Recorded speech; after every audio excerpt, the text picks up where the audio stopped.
Halo, nama saya Magdalena Duta Shalom dari kelas 11 MIPA 1. Saya ingin menjelaskan tentang Perang Padri yang terjadi pada tahun 1803 sampai 1838. Perang Padri adalah salah satu perlawanan rakyat pada masa kolonialisme Belanda di Indonesia pada abad ke-19, di mana perang ini berawal dari adanya dua kelompok yang berkonflik, yang kemudian berkobar menjadi pertempuran melawan kolonial Belanda. Ketahuan ini berlangsung mulai dari tahun 1803 dengan pulangnya 3 orang haji dari Mekah, baru berakhir pada tahun 1838. Bersama dengan Perang Jawa 1825 sampai 1830, Perang Padri menjadi salah satu peperangan yang menghabiskan anggaran pemerintah akibat sangat berlarut-larut. Sampai dengan tahun 1833, konflik ini dianggap hanya kekacauan antara dua kelompok masyarakat. Namun setelah itu kedua pihak berbalik melawan Belanda meskipun pada akhirnya mengalami kekalahan. Latar belakang terjadinya Perang Padri yaitu ketika orang-orang Minangkabau mulai memeluk agama Islam sekitar pada abad ke-16. Tumbuh dua adat yang berdampingan, adat lama Minang serta adat Syara atau adat baru yang kental dengan agama Islamnya. Tidak pernah ada permasalahan dalam kehidupan mereka karena dapat saling hidup dengan satu sama lainnya.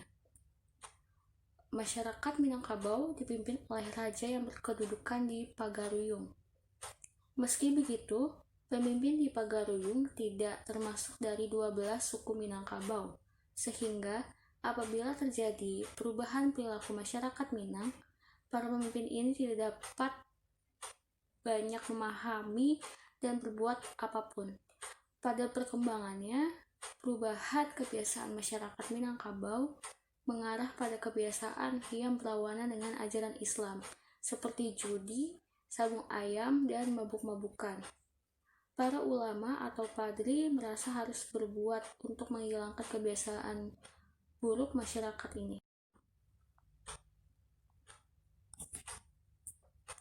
Penyebab Perang Padri disebabkan antara lain adanya ulama-ulama yang ingin memberantas kebiasaan buruk. Upaya itu harus direalisasikan meskipun dengan jalan kekerasan. Pada tahun 1803, 3 orang haji pulang dari Mekah, yaitu Haji Miskin, Haji Sumanik, dan Haji Piobang, yang telah menyaksikan gerakan Wahabisme di Arab, berupaya untuk membersihkan kebiasaan-kebiasaan buruk atau kebiasaan yang bertentangan dengan Islam di Minangkabau. Haji Miskin membakar tempat sabung ayam di Pandai Sikat. Hal ini menyebabkan kemarahan masyarakat.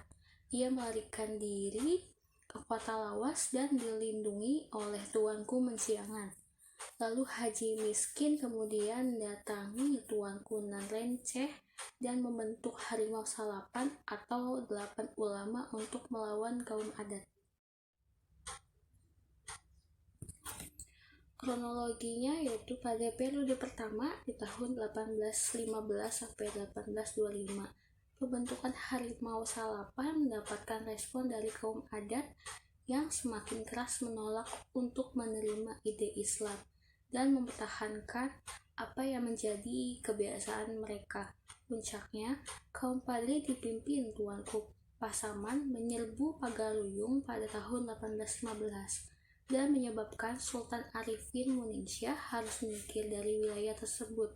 Pada tahun 1821, kaum adat meminta bantuan kepada Inggris, namun pada saat itu Stamford Raffles telah mengincar pembukaan pelabuhan di Tumasik yang dikuasai Belanda, sehingga arah bantuan ini diubah kepada Belanda.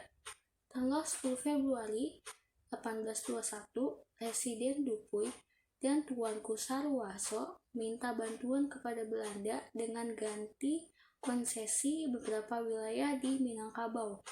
Letnan Kolonel Raaf datang pada Maret 1822 dan sukses menduduki Batu Sangkar dan Luhak Agam. Pada periode kedua di tahun 1825 sampai 1830, yaitu meletusnya Perang Jawa pada tahun 1825 yang membuat Belanda harus memikirkan ulang berlarut-larutnya perang Padri. Kolonel Stuart berhasil membuat kontak dengan kaum Padri yang dipimpin oleh Tuanku Keramat. Perjanjian dilakukan di ujung karang dan ditandatangani di Padang pada 15 November 1825. Di sisi lain, kaum Padri memanfaatkan ini untuk mengonsolidasikan kekuatan dan memperbesar pengaruh ke berbagai wilayah. Menjelang tahun 1830, ketegangan kembali memuncak. Pada periode ketiga, di tahun 1830 sampai 1838, Belanda berhasil menduduki Pandai Sike dan Lintau yang merupakan posisi kuat Padri. Belanda kemudian mendirikan Fort de Kock di Bukit Tinggi. Tuanku Lintau dan Tuanku Rau menjadi tokoh Harimau Salapan selanjutnya yang dikalahkan Belanda pada Januari 1833. Hal ini menandai kompromi antara kaum adat dan kaum Padri, sehingga Belanda kemudian menangkap Raja Pagaruyung, Sultan Tangkal Alam Bagagar. Menghadapi seluruh masyarakat Minangkabau, Belanda melunakkan sedikit konfrontasinya dengan mengeluarkan plakat panjang. Pernyataan bahwa Belanda datang hanya untuk berdagang. Tokoh-tokoh perang yang pertama adalah Tuanku Imam Bonjol. Ia adalah salah satu ulama besar yang memimpin gerakan Padri.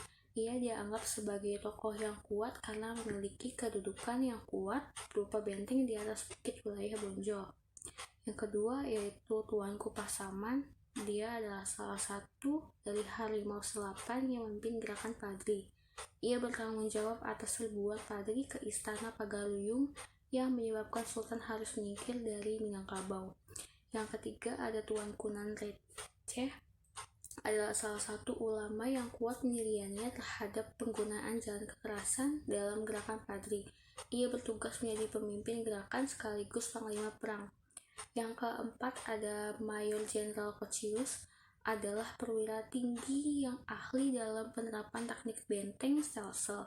Ia dikirim ke Minangkabau pada tahun 1837 untuk menyerbu Bonjol dan mengakhiri peperangan. Yang kelima adalah Letnan Kolonel Raaf, adalah salah satu perwira yang didatangkan ke Minangkabau setelah perjanjian antara kaum adat dan Belanda disepakati. Yang keenam ada Letnan Kolonel Elot, memasuki perangan pada tahun 1831. Ia menjadi salah satu perwira yang bertugas menangkap pimpinan kaum adat ketika mereka berkompromi dengan Padri untuk bersama-sama menggempur Belanda. Akhir perang Padri yaitu dapat dilihat ketika benteng Bonjol jatuh pada Agustus 1837. Bonjol adalah posisi kuat terakhir yang dimiliki oleh kaum Padri di Minangkabau, sehingga kejatuhannya menyebabkan pasukan tercerai-berai. Imam Bonjol kesulitan untuk menyatukannya kembali. Pada Oktober 1837, Belanda berhasil menangkap Imam Bonjol yang kemudian diasingkan ke Cianjur pada Januari 1838. Perang masih berkorban sampai Belanda berhasil menduduki Rokan Hulu yang diduduki oleh Tuanku Tambusai. Kerajaan Pagaruyung serta wilayah Minangkabau kemudian masuk ke bagian Pax Netherlandica.